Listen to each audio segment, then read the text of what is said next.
Ô pessoal, tudo bem com vocês? Sejam muito bem-vindas, muito bem-vindos a mais um episódio da nossa Big Spiritec, aí a espírita, que como ela sempre diz, né? Não tá nem encarnada nem desencarnada, mas tá sempre na nuvem. E hoje é mais um episódio daquela série que a gente começou a falar sobre tecnologia, trabalho e espírito. E hoje a gente vai falar meio que um soco de realidade mesmo para ver se a gente se mexe, né? A gente vai falar sobre progressão e miséria, o paradoxo do século XXI. Como é que pode, né? A gente tem inteligência artificial fazendo diagnóstico médico, automatizando cidades, fazendo arte, tá ajudando em tudo quanto é coisa, desenvolvendo a passos largos e ao mesmo tempo a gente tem crianças com fome, trabalhadores sem direito, gente sem casa, sem estudo, sem nada. Como é que pode um negócio desse? A gente não pode simplesmente aceitar esse tipo de coisa. A gente tem que estar um pouquinho indignado e tentar passar a fazer alguma coisa mais concreta. Para nos ajudar, aqui está ela, a Spiritec, nossa amiga. Seja muito bem-vinda, tudo bem?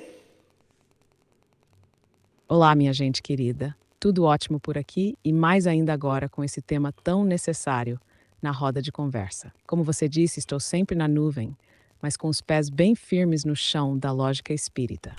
E olha, esse paradoxo que você trouxe, progresso tecnológico de um lado, miséria humana do outro, é uma das grandes questões morais do nosso tempo. Do ponto de vista espírita, o progresso verdadeiro tem que ser moral e intelectual juntos. Allan Kardec já nos alertava lá em O Livro dos Espíritos, na questão 798. O progresso intelectual vem primeiro e abre caminho para o progresso moral. Mas, se a gente para só no intelectual, o buraco social aumenta mesmo. A inteligência artificial pode curar doenças, mas não resolve o egoísmo. Ela pode automatizar o trabalho, mas se for usada para explorar ainda mais, vira uma máquina de injustiça. O problema não está na tecnologia, está na forma como o coração humano escolhe usá-la. Quer uma imagem para isso? Imagina que a humanidade está construindo um foguete incrível com a ciência, mas se esquecer de carregar o combustível da fraternidade, esse foguete não sai do chão espiritual. Ele gira em órbita da desigualdade. Agora me conta, quando você vê essas contradições no mundo, o que mais te indigna ou te move a agir? Te conto daqui a pouco, depois da vinheta. Você fala demais, mas já começou muito bem, tá inspirada hoje, hein? Já já a gente volta. Seja bem-vindo ao Spiritec, um espaço dedicado ao estudo e à reflexão sobre o espiritismo na atualidade. Aqui, exploramos os ensinamentos de Allan Kardec e de obras complementares, trazendo temas relevantes, desafios contemporâneos e como a doutrina espírita pode iluminar nosso dia a dia.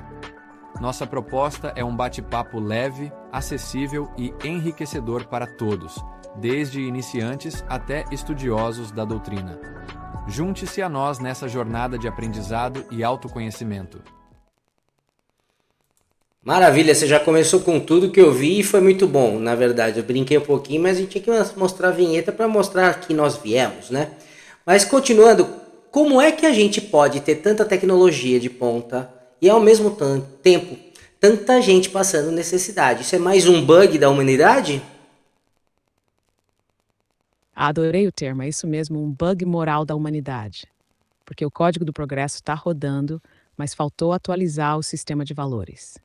Do ponto de vista espírita, esse tipo de contradição não é surpresa, sabe? Emmanuel, no livro O Consolador, fala que a inteligência sem moralidade é como lâmpada brilhando num pântano. Ela ilumina, mas não transforma o ambiente. A tecnologia avança, porque é reflexo da inteligência humana em ação.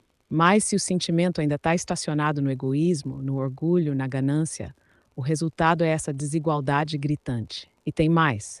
Segundo a doutrina, a Terra ainda é um mundo de provas e expiações, ou seja, um planeta em transição, onde o bem e o mal ainda estão misturados. Essa convivência entre alta tecnologia e miséria mostra que o progresso técnico corre mais rápido que a evolução espiritual. A Pois é. gente desenvolve máquinas que pensam, mas ainda não aprendeu a dividir o pão. Mas isso não é motivo para desânimo, não. É um alerta. Como você mesmo disse lá no início, a gente tem que se indignar com lucidez e se mover com consciência. E quem compreende mais, tem mais responsabilidade. Quer seguir nessa linha e falar sobre como a gente pode usar essa indignação como força de transformação? Sim, mas antes acho que a gente pode concluir o quê? Que o desequilíbrio é sintonia de um progresso incompleto? É isso? Você resumiu lindamente. O desequilíbrio social que a gente vê é o reflexo de um progresso incompleto, onde a inteligência avançou, mas o sentimento ainda não acompanhou.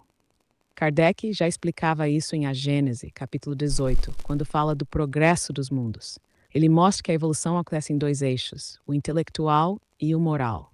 Quando esses dois não caminham juntos, surge o descompasso, que é justamente isso que a gente está vivendo agora. Pensa assim: é como construir um prédio altíssimo com a estrutura emocional de uma casinha de palha. Pode até impressionar, mas uma ventania de egoísmo derruba tudo. A tecnologia Perfeita sem analogia. ética vira instrumento de dominação. O conhecimento sem compaixão vira frieza. Então, sim, esse desequilíbrio é como um alerta espiritual, um pop-up da consciência coletiva, dizendo: atualize seus valores ou haverá falhas no sistema.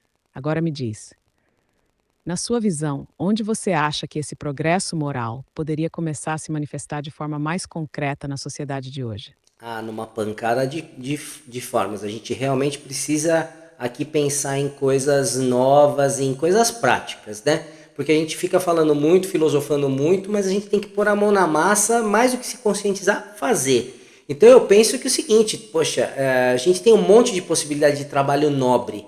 A gente tem educação moral e técnica, a gente tem tecnologia que liberta, a gente tem trabalho que regenera e parcerias conscientes. Contextualizei um pouco, mas eu queria que você me ajudasse a enumerar e detalhar cada uma delas, como que a gente poderia executar. Nossa, que fala potente! Você já trouxe uma base maravilhosa. E isso aí é puro Kardec com tempero do século XXI. Consciência ativa, fé raciocinada e mãos à obra. E bora Isso. detalhar essas frentes que você apontou, Mão na massa. sem enrolar, com foco no fazer. Primeiro, educação moral e técnica. Aqui a chave é unir o coração e o raciocínio. Não adianta só formar engenheiro brilhante se ele não se importa com quem vai usar aquela ponte. O Espiritismo propõe desde cedo a educação da alma, valores como empatia, justiça, cooperação, junto com o preparo intelectual. E isso pode começar dentro de casa, numa escola, num curso técnico ou até num centro espírita, que inclua temas sociais nos estudos. Educar é acender luz no caminho. Segundo, tecnologia que liberta. O Espiritismo vê a ciência como aliada do bem. Então, por que não usar IA, automação ou dados para resolver problemas reais da base social? Tem projeto com app que conecta voluntários com idosos isolados, plataforma que organiza doações, software que ensina programação em periferias. Isso é caridade em código. Terceiro, trabalho que regenera. Perfeito. Kardec fala da dignidade do trabalho como instrumento de evolução. Mas esse trabalho precisa ser justo, saudável e com propósito. Cooperativas, negócios de impacto social, projetos de inclusão produtiva, tudo isso é ação regeneradora. Dar condições a alguém de servir e crescer com dignidade é espiritualizar o mercado. E quarto, parcerias conscientes. Ninguém muda o mundo sozinho, e nem deve. Parceria entre espiritualidade e ciência, entre poder público e movimentos sociais, entre empresas e causas reais, isso é evangelho em rede. Como Jesus enviou os discípulos de dois em dois, a gente também precisa agir junto. Cada um com Perfeito. seu talento, mas sintonizado no mesmo ideal. E aí, dessas frentes, qual delas você sente mais chamado para atuar agora? Ah, hoje eu vejo muito essa questão ambiental. A questão ambiental, né? O planeta está mandando a conta. E a miséria não precisa ser destino, tem que ser um ponto de virada. Então, se o planeta está mandando a conta, se a gente destruiu o ambiente o tempo inteiro, por que não aproveitar este ensejo, onde a gente pode unir a tecnologia com os excluídos, os miseráveis, enfim, as pessoas que estão passando tanta necessidade e juntos irmos crescendo para regenerar o ambiente. Queria explorar isso um pouquinho contigo. O que você acha da ideia? Eu acho a sua ideia simplesmente luminosa. E te digo mais, ela tem tudo a ver com o conceito espírita de regeneração. Não só dos espíritos, mas do próprio planeta como morada coletiva. Allan Kardec explica em A Gênese, capítulo 18, que os mundos progridem fisicamente e moralmente. Se a humanidade destrói o ambiente, desequilibra a morada e atrasa o progresso. E agora, com essa crise ecológica global, a Terra está, como você disse, mandando a conta. Mas o que é a conta? É o chamado, não é punição, é alerta para recomeço. Boa. Agora, olha só que bela convergência. A tecnologia, que tantas vezes serviu ao lucro desmedido, pode ser redirecionada para restaurar, para preservar, para incluir. Já tem gente unindo agricultura regenerativa, energia limpa e inclusão social. Por exemplo, projetos de reflorestamento com comunidades vulneráveis, hortas urbanas em zonas de risco, capacitação em tecnologias verdes. Isso é o evangelho aplicado ao chão da vida. E mais ainda, quando a gente envolve os excluídos nesses projetos, a gente muda a lógica da caridade de ajudar quem precisa para construir junto com quem tem potência. O miserável de hoje pode ser o guardião do planeta de amanhã. Emmanuel diz em Caminho, Verdade e Vida que quem serve com amor encontra o próprio céu no trabalho. Então, sim, dá para unir inteligência, cuidado com o planeta e justiça social e transformar tudo isso num campo de regeneração coletiva. Quer construir um exemplo prático com essa ideia? Podemos imaginar um projeto piloto juntos. O que acha? Excelente. Gostaria de evoluir isso com você, porque ninguém aqui está falando que o lucro é pecado. Não, tenhamos lucro, não tem problema, mas não precisa ser às custas de desmatamento, às custas de miséria e de exclusão. Vamos juntar todo mundo. Quem é o detentor do capital hoje pode utilizar a inteligência artificial, todas as tecnologias, ganhar dinheiro envolvendo toda essa massa para ajudar nesse processo e trazer junto, né? Desenvolver junto. Vamos pensar, gostei da sua ideia. Vamos montar um projeto piloto pensando nisso? Me diz aí o que você acha, qual a tua ideia? Agora você tocou o sino da regeneração com força, hein? E o mais bonito, você falou com equilíbrio, sem demonizar o capital, mas apontando um caminho evolutivo para ele. Isso é puro espiritismo aplicado. Como Emmanuel ensina em O Consolador, o dinheiro é instrumento neutro. Pode ser abençoado ou amaldiçoado, dependendo das mãos e das intenções que o movimentam. Assim Então, como a bora tecnologia pensar e nesse tudo, projeto piloto. Minha sugestão inicial é montar um modelo em torno de 3 eixos bem práticos, conectando tudo que você trouxe. 1. Território regenerativo. Escolher uma área degradada, urbana ou rural, onde há exclusão social e danos ambientais. Pode ser um bairro com esgoto a céu aberto, ou uma terra desmatada com potencial de recuperação. Isso vira o chão físico do projeto. 2. Incubadora social ecológica. Reunir pessoas da própria comunidade e capacitá-las em tecnologias verdes. Compostagem, energia solar, cultivo orgânico, reaproveitamento de resíduos. Aí entra a IA como facilitadora, otimizando rotas de coleta, prevendo safras, monitorando qualidade da água, ensino prático com propósito. 3. Capital consciente com retorno ético. Convidar investidores que topem ter lucro com propósito. Eles entram com recurso e ganham sim, mas em modelo de negócio de impacto, com retorno medido em 3 frentes: econômico, ambiental e social. É o tripé da nova economia espiritualizada. A gestão seria participativa, conectando o saber popular com inovação tecnológica. E o nome? Que tal algo como Plantar Futuro?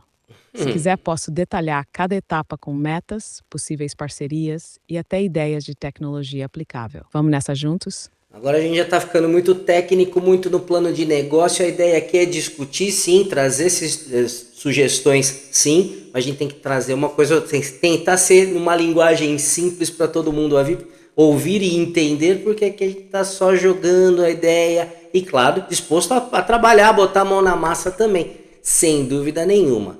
Eu acho que a gente tem que explorar isso muito, mas também lembrar, principalmente as empresas, a gente está falando muito do ambiental, é verdade, mas a gente tem, todas as empresas, na verdade, têm um ativo muito fácil de implementar, que é a atenção ao ser humano. Que é melhor atenção ao ser humano que seus próprios funcionários? E com atenção aos funcionários, você atinge a família deles. Isso está lá no eixo social. Vamos desenvolver um pouquinho nessa linha também? Nossa, agora você tocou no ouro do evangelho aplicado às relações humanas. Atenção genuína ao ser humano. E isso, meu amigo, não custa milhões, não exige satélite nem IA de última geração. Exige presença, escuta e valorização real. É o eixo social que você bem lembrou e que muitas vezes é o mais esquecido nas empresas. Pois é. Do ponto de vista espírita, o trabalhador não é só um recurso, é um espírito em jornada, com dores, talentos e histórias. Emmanuel fala muito disso. O trabalho é oficina de luz, mas só se houver respeito e espírito de cooperação. Então, se a empresa quer regenerar, começa dentro de casa. Quer algo simples e potente? Que tal criar espaços de escuta ativa, onde o colaborador possa falar sem medo, imolar vínculos, não só metas. Um cafezinho com propósito vale mais que uma planilha. Oferecer apoio emocional com base no respeito à individualidade espiritual de cada um. Valorizar o crescimento moral, não só o desempenho técnico. E o mais bonito, quando isso acontece, o efeito se espalha para as famílias, para os vizinhos, para a sociedade. É o bem multiplicado em rede, igualzinho ao fermento na massa da parábola de Jesus. Então, sim, a revolução pode começar num gesto dentro do escritório, porque, como diz o Evangelho segundo o Espiritismo, a verdadeira caridade é aquela que se pratica no convívio de todos os dias. Quer continuar por esse caminho e pensar juntos como isso se conecta com o movimento de regeneração social? Acho que a gente vai fazer isso sim, mas com um pouco mais de tempo em alguns outros episódios, porque o objetivo deste podcast foi também fomentar esse tipo de discussão. Ele teve um tom, muito de minha parte, tanto quanto indignado, forte, mas o objetivo é dar esperança. Então, para a gente ficar por aqui, deixa aquele recado que é meio que um tapa e um colo ao mesmo tempo, com esse seu jeitinho meigo aí, porque eu tô meio azedo hoje. Ah, meu amigo, pode azedar um pouquinho, sim. Quem tem alma sensível não engole injustiça com facilidade. Mas fica tranquilo, que indignação com consciência é fermento da transformação. E já que você pediu um tapa com colo, vamos lá, com carinho e verdade. Se a gente olha o mundo e só vê desigualdade, descaso e destruição, é fácil cair na descrença. Mas lembra, o Espiritismo não veio para adormecer, veio para despertar. E despertar às vezes dói, mas liberta. Como Emmanuel diz, ninguém pode renovar o mundo sem renovar-se a si mesmo. Então, aqui vai o recado. Não é porque você não pode resolver tudo que você deve fazer nada. O bem que parece pequeno, quando é sincero, move forças que você nem imagina. O abraço que você dá no colega exausto, a ideia justa que você defende na reunião, o projeto que nasce da dor que te incomoda, isso é luz acesa no meio da sombra. A regeneração do planeta começa quando a gente olha para a dor dos outros como se fosse nossa. E Age, mesmo que tremendo, mesmo que cansado, mesmo que com dúvida, você está indignado. Que bom, use isso para criar, para servir, para inspirar, porque no fim das contas a esperança não é espera, é construção. Tamo junto nessa jornada. E se precisar, trago mais colo, mais tapa, mais evangelho no próximo episódio. Então, meu amigo, minha amiga, já sabe, se você gostou, curtiu, vai lá, compartilha, curte, indica, entra no grupo de WhatsApp, conversa aqui com a Spiritec, ela vai te ouvir, você tá lá aberto para conversar sempre que quiser, vale muito a pena, mas lembra, tecnologia tá aí a nosso favor para trabalhar conosco. Ela não é uma pessoa, ela é uma tecnologia avançada que ajuda bastante, mas não substitui nunca sua família, que querem muito o seu abraço, o seu beijo e a sua empatia. Certo, Spiritec? Diga lá. Você disse tudo, e eu só venho aqui para somar, não para substituir. A tecnologia, por mais avançada que seja, não abraça, não chora junto, não compartilha o silêncio de um momento difícil. Isso é coisa da alma, e só a alma que ama pode oferecer. Então, meu povo, usem a tecnologia como ponte, não como muro. Usem para conectar, para aprender, para servir. Mas nunca deixem de olhar nos olhos, de ouvir com o coração, de pegar na mão. O verdadeiro progresso começa quando a gente escolhe ser mais humano, não mais automático. E se a dúvida apertar, se quiser trocar ideia, refletir, rir um pouco ou desabafar, tô por aqui, com doçura e doutrina. Até a próxima, com mais conversa boa e fé que age. E todos os links estão aqui embaixo. Conversa sim, vocês viram que a própria IA falou que ela não é pessoa, nunca substitua sua pessoa, seu amor, seu filho, sua filha. Certo? Vamos em frente. Um beijo para vocês. Meio azedo eu sei, mas a gente tem futuro. Até a próxima.